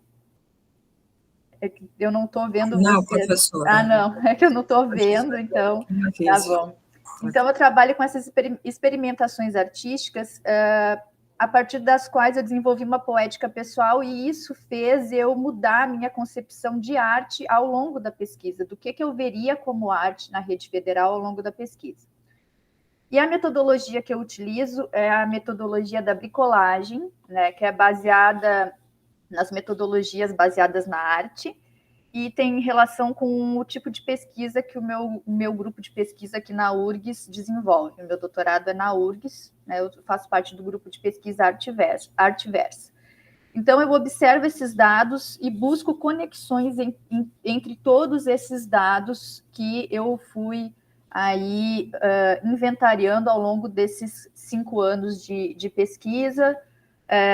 Eu não trabalho exclusivamente sobre a questão do mapeamento, eu tentei desacralizar os números, então eu tenho muito número no mapeamento, fiz um site com esses números para as pessoas poderem acessar, mas esse mapeamento eu relacionei com as outras materialidades da pesquisa, tentando encontrar as formas de resistência por aí, assim como também os meus outros dispositivos de investigação. E aí eu coloco isso tudo em ficção com a teoria Foucaultiana, né, e com a minha coleção de memórias e tudo isso. Então, aqui tem uma imagem do site. Esse site ele vai ser todo clicável, as pessoas vão poder clicar em cima de cada pontinho que aparece ali e olhar naquele campo se tem ou não docente de arte, quantos são. Aí eu tenho um número mais geral aqui já para mostrar para vocês, depois eu vou falar melhor desses dados aqui. Aqui são algumas imagens da série de experiências possíveis que eu vim fazendo ao longo dos anos e vim deslocando o meu próprio entendimento, né, buscando entender e passando a entender a arte como uma forma de pensamento para essa pesquisa também. Aqui é um trecho de uma das dos textos que eu escrevi como coleção de memórias. Eu escrevo esses textos há vários anos e eu estou usando textos de 2017 em diante na tese. Aqui são dados gerais do mapeamento. Hoje nós somos 590 campos de IFES, 88% oferta ensino integrado. Esse número dos campos que ofertam ensino integrado é importante, porque é onde há a obrigatoriedade da presença de docentes de arte, né, pela lei. Dos campos que ofertam ensino integrado, 89% deles têm pelo menos um docente de arte atuando, 69 campos, 11%, mesmo tendo educação integrada, que implica na obrigatoriedade da presença de um docente de arte, não possui esse docente de arte. Então, ficam as perguntas, né, sobre quem está dando aula de arte em 69 campos de IFES do Brasil. A presença de docentes de arte em 326 campos, tem apenas um docente, em 101 campos tem 2 docentes, em 42 campos apenas 9% a 3 docentes ou mais. As 4 linguagens artísticas só estão presentes ao mesmo tempo em 7 campos dos 590 campos de IFES do Brasil. Somos 333 docentes de artes visuais, 322 de música, 112 de teatro e 39 de dança. Eu também trago na tese uma revisão, né, desse momento, né, de exacerbação do neoliberalismo que a gente vive nos últimos anos, em que o ensino de arte é colocado em ataque, né, as humanidades são colocadas em ataque. E aí eu faço uma análise da reforma do ensino médio, da BNCC e das diretrizes curriculares gerais PPT, que é esse documento que foi homologado, publicado no dia 5 de janeiro de 2021, né, que são as novas diretrizes que, junto com a reforma do ensino médio, com a BNCC, elas se configuram como digamos que assim, o ataque final à educação integrada, né, nos institutos federais. Então, eu analiso esses 3 documentos na tese com bastante profundidade, não vou também ficar detalhando aqui, e tento relacionar, porque esses 3 documentos, eles também têm muitas inconstâncias, eles têm muitas brechas. Então, eu tento analisar de que forma essas brechas podem ser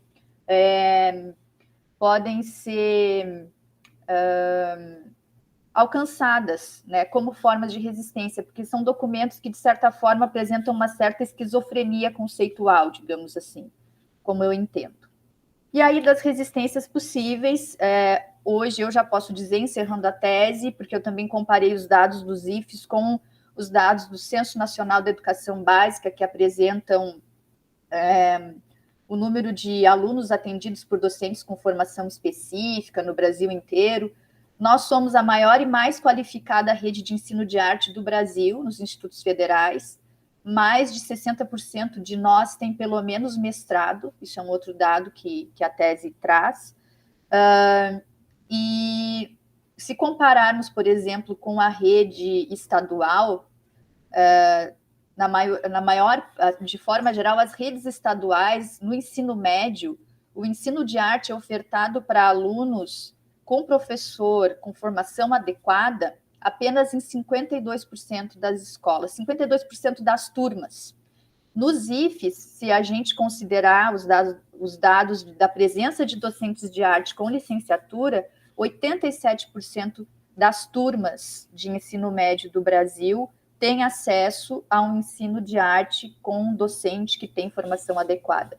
É claro que isso não é uma garantia, né, de uma excelência no ensino de arte, mas a presença de um docente com formação é um fator que possibilita um ensino de arte de mais qualidade.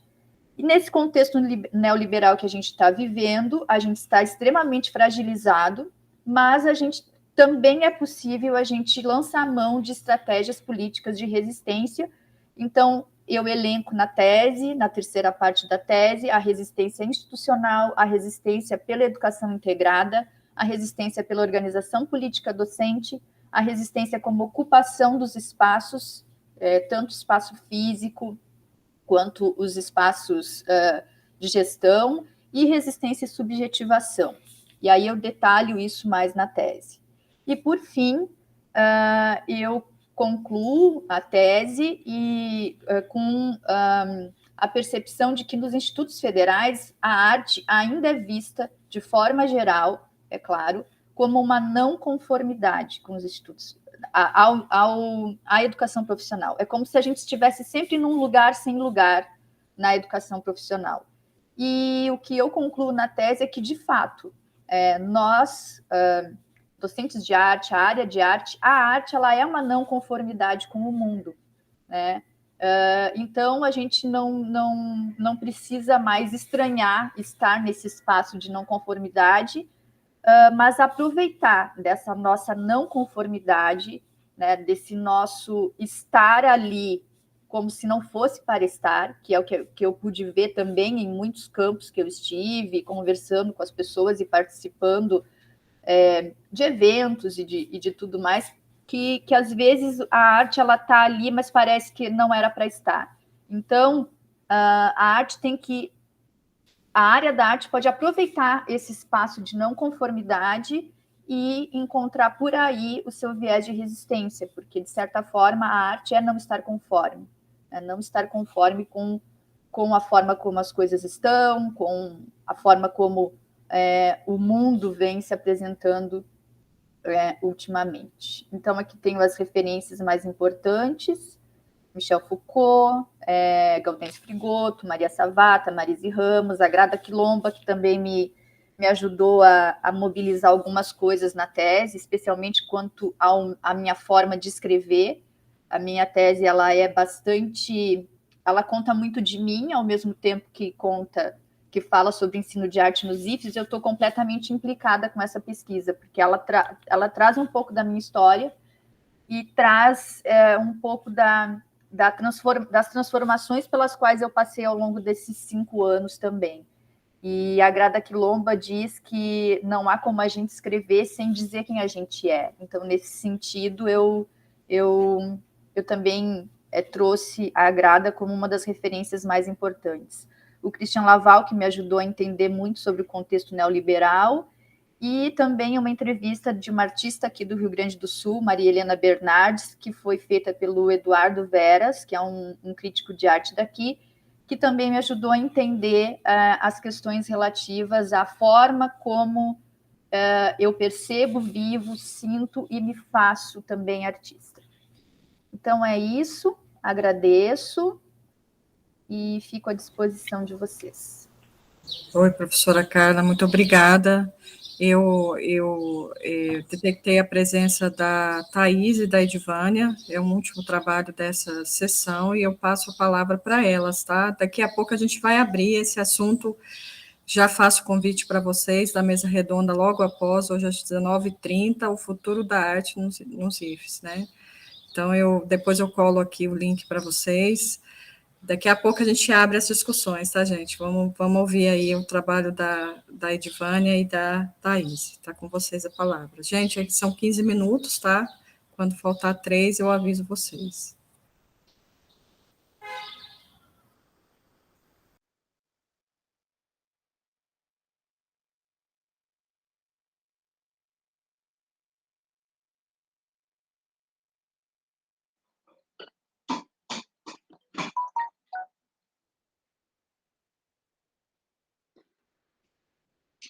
Olá, pessoal. Desculpa aí o atraso, eu gostaria de pedir perdão por esse atraso, houve alguns imprevistos, inclusive de internet. Eu estou tentando aqui compartilhar a apresentação.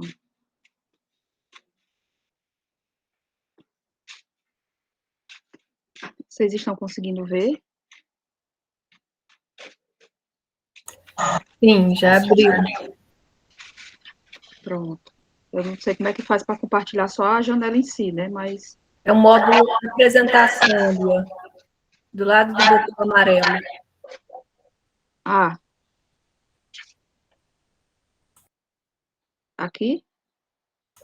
Do lado dele, apresentar. Ah, sim.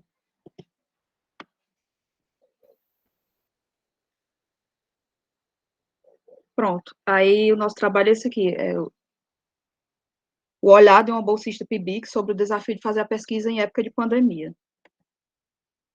Então, assim, considerando esse momento de pandemia que estamos saindo agora, né, esse trabalho ele procurou compartilhar o relato pessoal, né, de mim, na qualidade de bolsista, né, nesse desafio de realizar, no caso, a minha primeira pesquisa, relacionada à arte e música, né, pelo IFCE.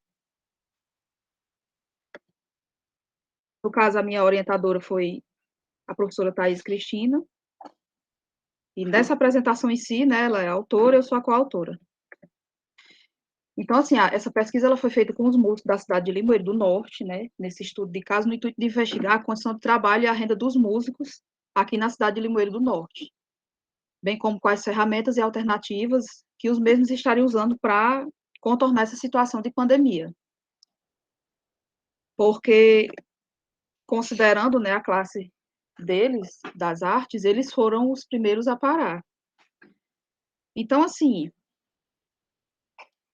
como foi minha primeira pesquisa, era tudo muito novo para mim.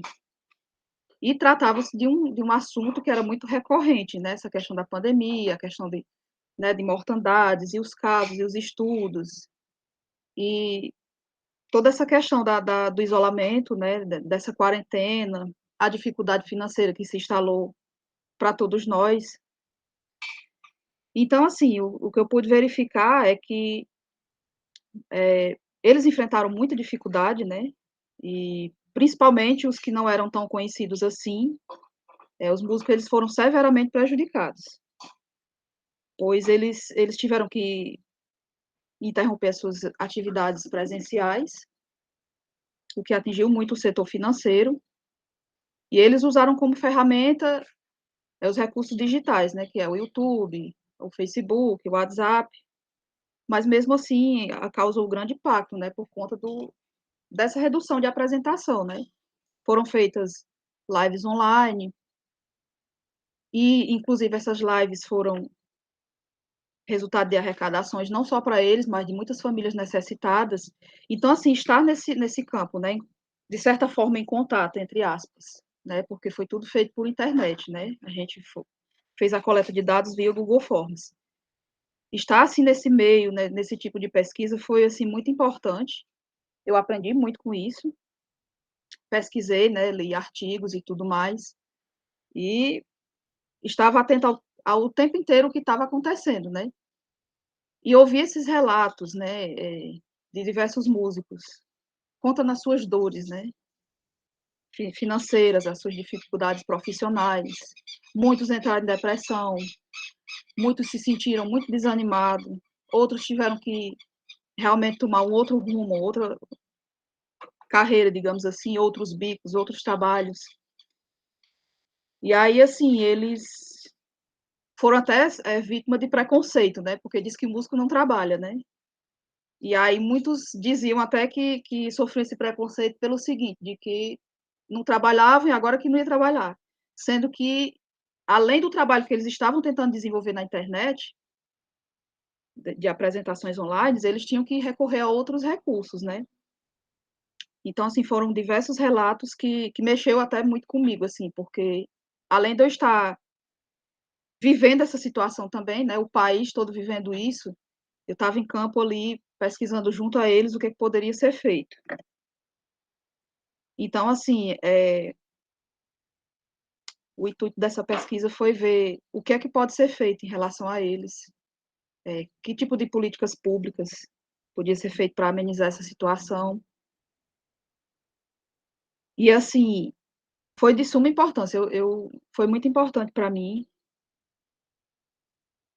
e eu acredito que essa pesquisa também ela vem trazer um olhar mais sensível por parte da sociedade em relação aos músicos, porque todos sofreram nesse momento, né?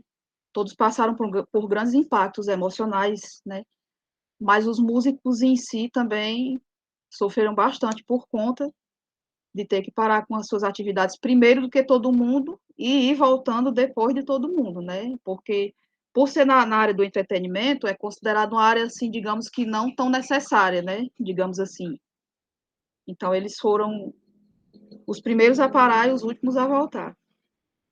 E aí, o objetivo era esse, era analisar o contexto deles perante essa situação pandêmica e tentar amenizar o impacto sofrido por eles.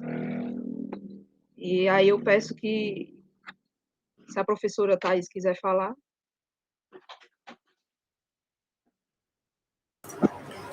Boa tarde a todos e a todas. Primeiramente, também pedir desculpas pelo atraso, essas questões de internet. Mas é isso, a nossa intenção foi de trazer realmente para a cidade de Limoeiro, né, essa realidade desses músicos, né, haja vista do que aconteceu em relação à pandemia. Então, inclusive no trabalho, nós elencamos algumas categorias, né, a partir das falas deles, né, de sugestões deles, né, de poder organizar uma associação desses músicos para que eles possam, né, se unir e proporcionar, né, estratégias para que eles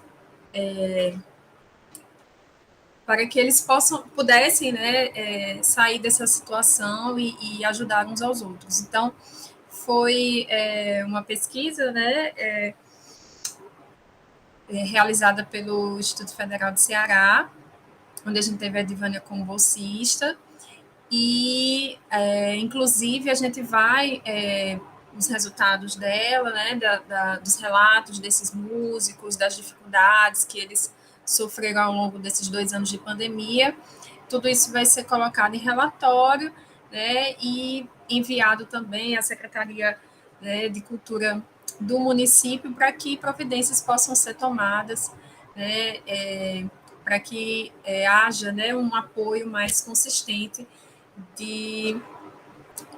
junto a esses músicos, tá bom?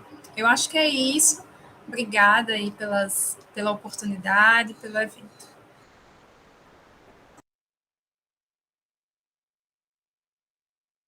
Obrigada, professora Thais, obrigada, Edivânia, parabéns pelo trabalho.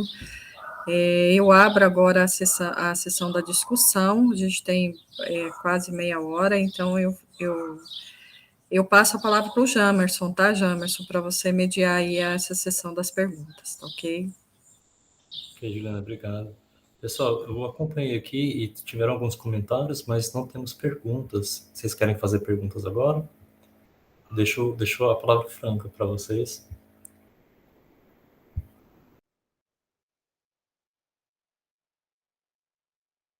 Se não tiverem, eu vou falar, então. Eu vou fazer um primeiro comentário. Eu queria comentar o trabalho da professora Tainá. Dizer que, primeiro, que é sempre, assim, é muito gratificante a gente ter o contato com outras linguagens que não são a nossa linguagem de formação, porque a gente acaba aprendendo muito também. E acaba que é um momento formativo para a gente. Ela mostrou a videodança, né? Ela comentou da multiplicação dos frames, né, professora Tainá.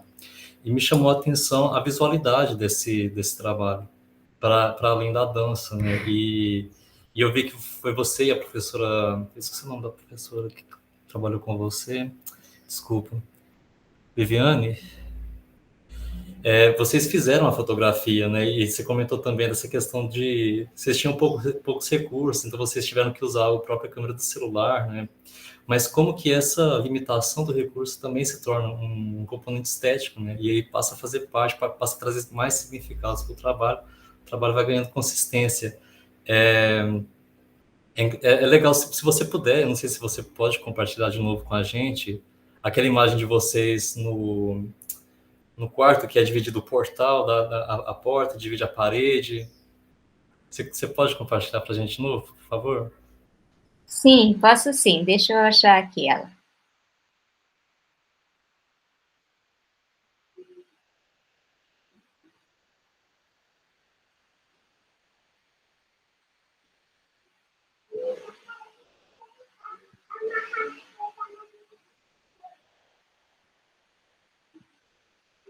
Nossa, porque eu tinha fechado. Vocês veem minha tela? Sim, sim. Acho que você está falando desse aqui? Isso, desse mesmo. E é muito legal porque não só existe a divisão, essa divisão de quadros pelo o próprio quadro, né? Essa faixa preta, mas também a divisão dos cômodos, né? A aresta da parede, depois a aresta da porta, a aresta do portal, vai subdividindo esse espaço, né? O espaço do enquadramento. E eu percebo um contraste dessa linha reta vertical com a fluidez do movimento, né? O movimento descreve linhas curvas. Então, esse contraste me chama muita atenção, né? Porque o contraste também me remete a essa questão de instabilidade, né? Então, eu acho muito coerente, faz todo sentido estético no trabalho, né? Que a gente estava comentando também dessa ressignificação da prática artística, né? Então, foi uma surpresa muito boa, parabéns.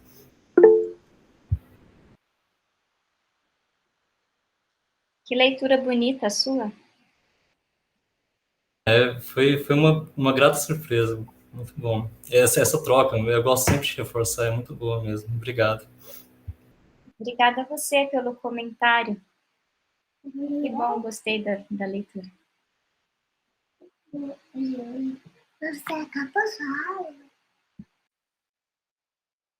Bom, se ninguém vai perguntar, eu vou perguntar. Professora Carla, eu quero saber como que você vê, você vai ser mediadora da mesa que a gente vai ter agora daqui a pouco, né? Mas qual que é a sua opinião sobre o futuro das artes frente à BNCC?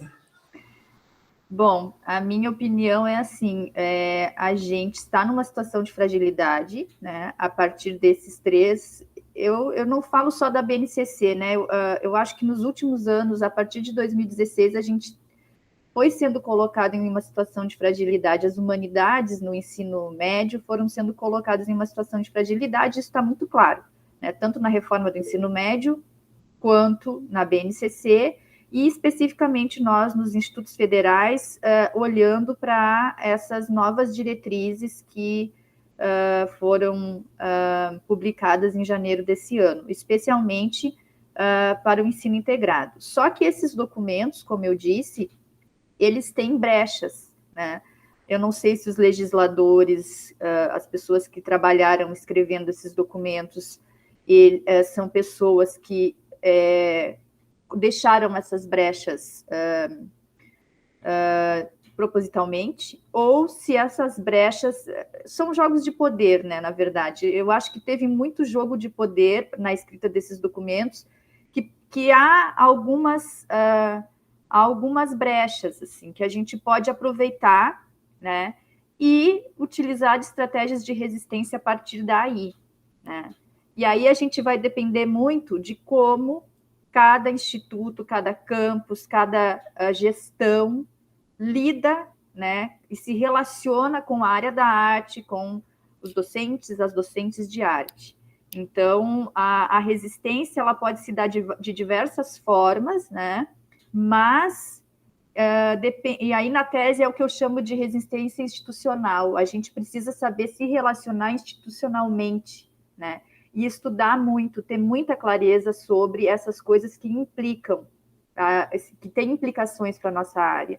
Então, uma das coisas que eu defendo na tese também é que a gente precisa ter momentos de formação para conhecer esses documentos, entender que brechas são essas que vão ser possíveis para a gente, porque, por exemplo, os institutos federais vinham resistindo à implantação da BNCC, via CONIF, né, e tudo.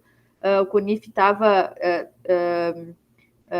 publicando documentos, dizendo que os institutos federais já faziam mais do que a BNCC pede, pois as diretrizes agora de janeiro de 2021, elas são taxativas, elas dizem que os institutos federais têm que se adequar à BNCC. E aí depende de como cada gestão ou cada instituto federal vai se colocar diante disso, né? E aí a resistência, a gente tem que resistir em grupo, mas conhecer muito cada realidade. Cada instituto federal, cada um de nós tem que conhecer o campo onde a gente trabalha, o instituto onde a gente trabalha e como são as relações nesse campo, para poder escolher e e lançar a mão de estratégias, porque elas são possíveis de alguma forma, né? A gente precisa também estar muito, na minha opinião, muito ligado com outras pessoas, ninguém vai resistir sozinho, a gente precisa da resistência com uma educação integrada, a gente precisa dos colegas e das colegas das outras áreas, né? Na maioria dos campos de IFES do Brasil, como eu trago na minha pesquisa, a gente é um docente de arte só. 70% dos campos de IFE tem apenas uma pessoa da área da arte. Então, como que essa uma pessoa da área da arte vai defender sua posição no currículo, vai defender o espaço da arte naquela escola sozinha, se ela estiver sozinha, né? Então, a minha tese traz essas problematizações, assim, né? Mas é possível a gente lançar mão de estratégias de resistência diante desses documentos, porque eles deixam brechas, né? Tanto a reforma do ensino médio, quanto a BNCC, e quanto essas diretrizes que a gente tem, que foram lançadas agora há pouco. Não sei se eu te respondi, Juliana. Estou vendo o comentário ali perguntando se a tese está disponível. A tese não está disponível, porque eu entrego a tese terça-feira que vem e defendo dia 14 de dezembro. Então, ainda não está disponível, mas em seguida vai estar. Obrigada, professora. Volta aí, professor James. Pessoal, mais alguém? Eu gostaria de falar. Sim, claro. Posso? Bom, eu tenho uma pergunta para fazer para a professora Carla, mas primeiro queria fazer um comentário que no momento me dispersei aqui um pouquinho com a minha filha e não dei muita liga no que você comentou, Jamerson. Sim, a feitura desse vídeo dança tem muito um olhar de parceria com uma cineasta parceira minha de trabalho, amiga, antiga, que trabalha justamente nessa interface da dança e do vídeo. Ela é uma artista visual, né, que produz vídeo dança. Então, eu mesma, na minha experiência, até então, nunca tinha sido propositora de um processo de vídeo dança, né? A minha experiência como dançarina e coreógrafa é sempre para trabalhos em presença, né? Já dancei para a câmera dos outros, mas eu mesma nunca tinha proposto. Então, o olhar da Tatiana Devos Gentili foi essencial, né, que dirigiu o trabalho comigo e fez um roteiro de edição, justamente que assegurou esse fio dramatúrgico que acho que eu sozinha, com a Viviane, gravando nos nossos celulares, não conseguiríamos dar no resultado final. Então, esse tipo de detalhe que você observou, né, dos frames e das linhas, das cores que compõem aquele quadro específico, ou o quadro inicial que abre o trabalho, que é aquele céu enorme que dá a sensação da amplidão, quando, na verdade, eu estou apenas no gramado aqui da minha casa, que não é muito grande, e então a gente parte do amplo para depois adentrar o espaço íntimo da casa. Tudo isso foi muito bem construído com o olhar de parceria da Tatiana Devos, que é do Rio de Janeiro, então isso também foi possibilitado pelo trabalho remoto, né? E a escolha por trabalhar com o celular, a gente até tinha câmeras boas para trabalhar, mas isso tornava o trabalho mais difícil, porque a nossa ideia era ficar compartilhando os nossos pequenos vídeos. A Viviane fazia vídeos de 2 minutos na casa dela e me mandava, e a gente ficou muito nessa troca de pequenos vídeos, pequenas tomadas, e se a câmera fosse boa, com resolução boa, essa troca rápida dos vídeos não dava certo também. Então, foi uma sugestão da Tati, vamos assumir a precariedade do momento, vamos fazer um vídeo com celular mesmo, né? Com aquela sujeirinha da imagem, isso foi assumido, né, na proposta estética. Então, o seu comentário foi muito bem-vindo, assim, muito obrigada por esse olhar apurado, né, para o nosso trabalho. E Carla, obrigado. Eu achei seu trabalho incrível, assim, fiquei aqui me deleitando com a sua fala, vou ficar muito interessada na sua tese, assim, que ela tiver disponível. E aí teve um slide que eu fiquei curiosa, que eu não consegui ler a tempo, que você fechou falando isso da não conformidade, o espaço da arte nos IFs é o espaço da não conformidade, e na hora que você estava falando sobre os seus escritos pessoais produzidos ao longo da pesquisa, você compartilhou um slide que começava assim: quando eu cheguei na instituição, abri a minha caixa de e-mail e tinha um e-mail com o assunto Não conformidade. E aí eu não consegui ler mais. Eu fiquei curiosa, o que é esse e-mail de não conformidade que você recebeu? Eu vou contar, então, brevemente a história de como eu me apropriei desse termo não conformidade. Tá? As minhas memórias, as memórias que eu escrevi, né, elas têm muita relação com experiências que eu tive enquanto docente de arte, né, no Instituto Federal onde eu trabalho. Eu fui professora substituta no Campus Pelotas em 2008, 2009 e trabalho no Campus Sapucaia como docente efetiva desde 2010. E eu fui a primeira docente efetiva de arte do meu campus, que na época...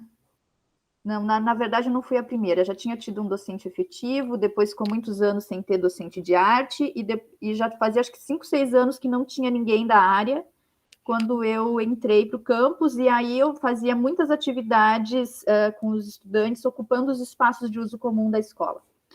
E aí, em 2012, houve uma gestão no meu campus que criou um sistema para registrar situações que ocorressem no campus que fossem não conformidades. A gestão criou um sistema de informática que vários servidores acessavam, né, e que servia para registros de não conformidades que ocorressem na instituição. Na época isso foi bem questionado, enfim, mas a gestão apostou e colocou esse sistema em funcionamento. E aí eu fiz uma atividade com os meus estudantes que a gente trabalhou a partir de Pollock. A gente pintou grandes áreas de papel, né? Assim, brincando a partir da estética do Pollock e tal, só que a gente fez isso na grama. A gente fez isso na rua, né? E aí a gente sujou a grama, né? Sujou a grama de tinta e tal. E aí depois a gente colocou esses materiais dentro da escola, nos corredores, eram papéis enormes, né? Papel craft muito grande e tal. E deixei secando. No outro dia eu ia recolher, guardar para a gente voltar a trabalhar em cima, né? Em aula. E aí no outro dia dessas atividades, quando eu cheguei no campus, eu abri o meu e-mail e eu tinha um registro de não conformidade no meu nome.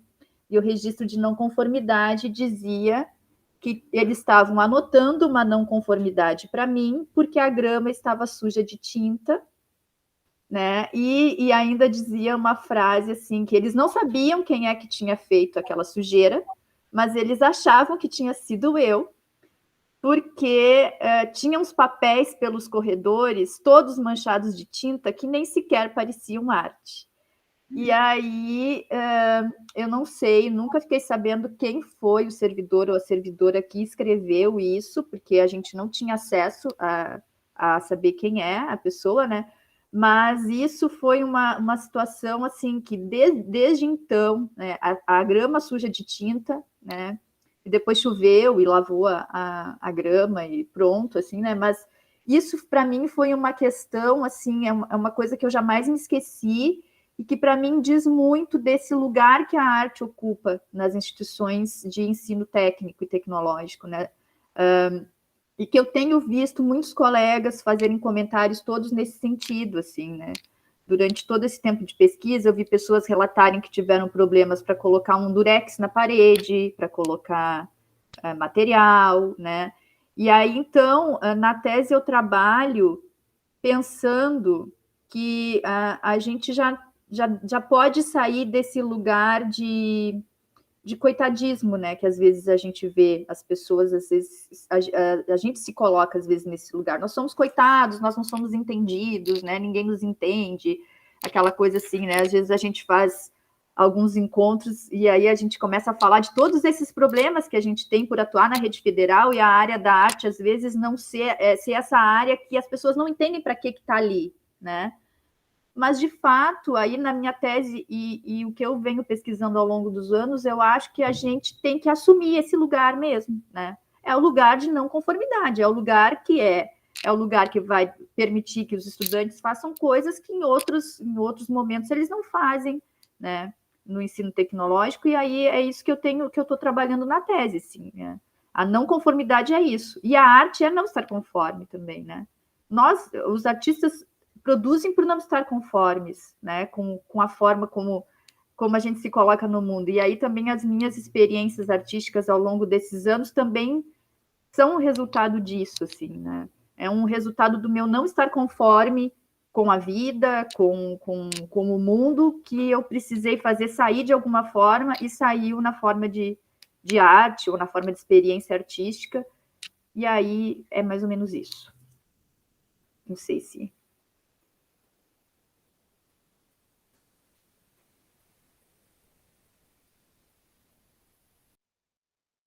Eu acho que duas coisas que sempre me incomodaram, que tem relação com o que a Carla está falando. Primeiro é a questão do professor de arte do profissional de arte como dom, né?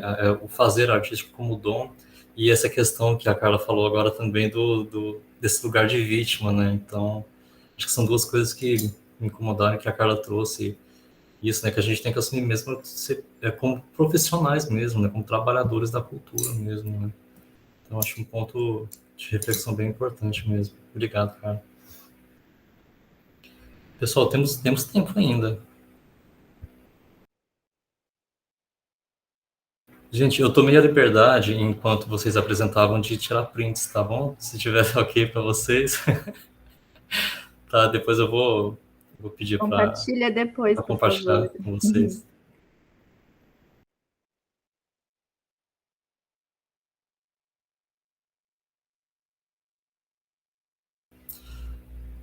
Pessoal, então é isso. Acho que o Luciano está comentando que na rede estadual também o fato de não ter espaço adequado para trabalhar faz com que tenhamos que usar espaços, retirar carteiras, né? Essa questão da adaptação mesmo. É qualquer lugar da arte na escola, né? É sempre um ponto. Thaís? Não estava acompanhando o chat, eu vou colocar o e-mail aqui, alguém pediu. Oi, fui eu que pedi. Não, eu infelizmente não consegui pegar do início da apresentação, né? Mas eu fiquei curiosa, porque eu lembro que no Empaif de 2019, eu acho que você estava lá e você estava justamente pedindo para que as pessoas, né? Quem soubesse, professor de arte, né? Nas instituições, eu lembro que você estava convocando ali, pedindo já, né? Informações. E no IFCE, né, que é a instituição que eu atuo, de 2016 até 2019, a gente teve um boom assim, de ampliação dos cursos de licenciatura, né, na região. E aí eu queria saber, né, se essa contabilização desses professores dentro desses cursos de licenciatura, se estão no seu trabalho, né? Eu vi que você colocou ali uma estatística, né, das linguagens artísticas, né, dança, música, né? E aí eu fiquei curiosa, eu vi lá o quantitativo dos professores de música, e lá realmente teve uma expansão em relação aos cursos de licenciatura em música, né, nos IFs do Ceará, e aí eu fiquei curiosa para saber se tá, se não tá bom, e desde já me parabenizo demais, tenho muito interesse em ler seu trabalho, achei fantástico, assim, muito bom. Obrigada, Thaís. Sim, na verdade, o mapeamento de cursos, ele foi todo atualizado esse ano, né? Porque os cursos abrem, fecham. Então, em 2021, ainda em julho, eu fiz a última atualização do mapeamento de cursos pelos sites dos IFES. Então, o mapeamento dos cursos foi feito pelos sites, aquilo que está publicado nos sites dos IFES. O mapeamento dos docentes é uma coisa mais complicada. A minha primeira alternativa começou com uma planilha da Ampaif, que a Ampaif, não era Ampaif ainda na época, inclusive, que uma planilha que começou no grupão lá de docentes de arte, né, que as pessoas foram completando aquela planilha e colocando o seu campus e tal. Depois eu comecei a fazer contato com os institutos federais por e-mail, com todos os campos. Eu passei meses. Primeiro, na verdade, eu procurei nos sites de todos os campos dos IFES, que eu não sabia, assim, né? Eu procurei nos sites, então alguns sites colocam ali os nomes e as áreas dos docentes. Por exemplo, no IF Pernambuco, eu peguei tudo pelo site. né? Cada docente de cada área, né? Tá tudo lá certinho. Agora tem IFES que não tá no site. Eu procurei, como é que a gente chama aquele documento que as pessoas colocam a carga, as horas de trabalho? HIT, se não me engano. Em alguns sites eu fui atrás de PITs e HITs de docentes para buscar quem era o docente de arte, de que linguagem era. E aí, quando eu não conseguia nenhuma dessas informações, entrei em contato por e-mail com inúmeros campos também, e também fui pedindo para as pessoas, que foi o que eu fiz lá no Empaif em 2019, em Curitiba, fiquei pedindo para as pessoas, quem souber, quem me digam, né, aquela coisa, eu fui montando um quebra-cabeça desses dados todos, né, e eu tenho, da maioria dos campos, eu consegui atualizar em 2021, né, esses dados. Agora, tem alguns que eu não consegui atualizar. Então, o meu mapeamento, ele não é um mapeamento exato, até porque a gente tem muita mobilidade na rede, né? As pessoas uma hora estão aqui, outra hora estão em outro. Mas, assim, da região sul, da região sudeste, da região centro-oeste, são as que eu tenho mais atualizados, assim, a presença de docentes, Thaís. E dos cursos, na minha pesquisa tem esse dado, né? Na região Nordeste, a região onde tem mais cursos da área de música, tanto licenciaturas quanto cursos técnicos integrados em instrumento musical, por exemplo. Então, os dados da região Norte foram os mais difíceis para mim conseguir, e eu não consegui atualizar algumas coisas ainda esse ano, tem dado que não está atualizado, mas isso tudo na tese vai estar. Agora, para as análises gerais que eu faço a partir desses dados, essas minúcias de pequenas modificações, elas não são tão importantes assim. Então, não foi uma preocupação minha, assim, tipo, não ia ser um problema para sair a tese, não conseguir atualizar 3 ou 4 campos, assim, né? Tem um campus, que inclusive é do IFCE, que até hoje eu não sei informação, eu não consegui descobrir informação, eu mandei milhares de e-mails, eu entrei em contato de todas as formas possíveis, eu pedi ajuda para professores da região, e as pessoas também não conseguiram, se não me engano, é o campus Boa Viagem, IFCE Boa Viagem, alguma coisa assim, agora eu não estou lembrada, que eu não consegui descobrir a informação, né? E a Elza está dando uma sugestão aqui. Eu talvez tenha que fazer isso. E assim, o site, esse que eu desenvolvi, que eu fiz, ele é ainda um site primário, né? Assim, o meu sonho é seguir trabalhando com pesquisa e seguir desenvolvendo, assim, porque tem muitas tem muitas nuances ali para serem pesquisadas, né? Assim, e é isso. Não sei se te respondi, Thaís. Agora, os dados que você traz sobre o quantitativo de professores de dança são bastante alarmantes, né? Sim. Pouquíssima representatividade, e ainda assim tem cursos superiores rodando, né? 2, 3, eu acho. A maioria dos docentes de dança está nos campos onde tem o curso superior de dança, né? São pouquíssimos docentes de dança em outros institutos. Por exemplo, no Rio Grande do Sul não tem ninguém.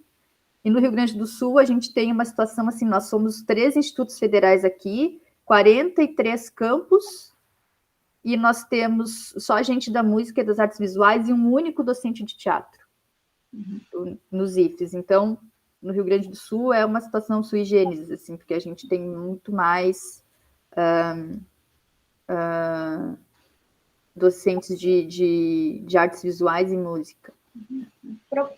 Um problema da nossa linguagem, especificamente, dentro da área, que acho que é a linguagem que mais recentemente conquistou uma formação em nível superior. Sim, está se consolidando, né? É isso. Eu acho que historicamente sempre teve uma predominância das artes visuais, né? Porque tinha aquele ensino politécnico, né? Mas a maior parte dos professores vinham de uma formação mais das visuais. E a música tem os conservatórios de música que são específicos, né? E aí, assim, Isso, uma das coisas que eu gostaria de pesquisar, e que é um dado que é possível da gente pesquisar, por exemplo, se a gente pegar o ano que as pessoas assumiram nos institutos federais. Eu desconfio, pelo que eu tenho conversado com as pessoas, que a entrada da maior parte dos docentes de dança ocorreu na época da expansão, entre os anos 2013 em diante, que foi também na época os docentes de música, né, nos institutos federais, na época da expansão, ali foi quando a música foi inserida na LDB como uma linguagem obrigatória também. Então, ali teve muitos institutos, e o Nordeste também é uma região que tem muitos docentes de música. Então, são coisas que a gente pode seguir pesquisando, né? São coisas passíveis de se encontrar essas relações aí, né? Até quando tinha mais docentes de artes visuais e a partir de quando isso começou a mudar, assim. Né? Mas é isso. Bem legal. Pessoal, já temos o horário. Eu quero agradecer a presença de todos vocês, agradecer a disponibilidade, quem veio compartilhar suas pesquisas, a participação também de quem estava como ouvinte. Foi ótimo, pessoal. E lembrando que já temos mais uma mesa redonda, né?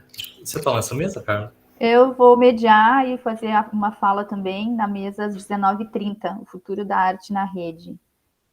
Vai ter a participação da professora Lurdinha, do IFCE, da professora Samira, do IFRN, e da professora Ana, do IFB. Excelente, pessoal. Vocês. Então, a gente se vê. Tá Até bom. lá, pessoal. Um grande abraço. Obrigada. Foi um prazer. Gente, parabéns Obrigada. aí a todos os trabalhos. Obrigada. Boa noite. Obrigada. Parabéns, até mais.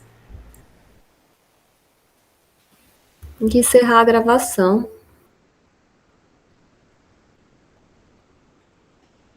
Juliana, minha filha me tirou a atenção aqui. Desculpa, Ju. Minha filha tirou a atenção aqui no final. Não, só encerrar só a gravação. Já encerrei. Interrompeu. Então, pronto.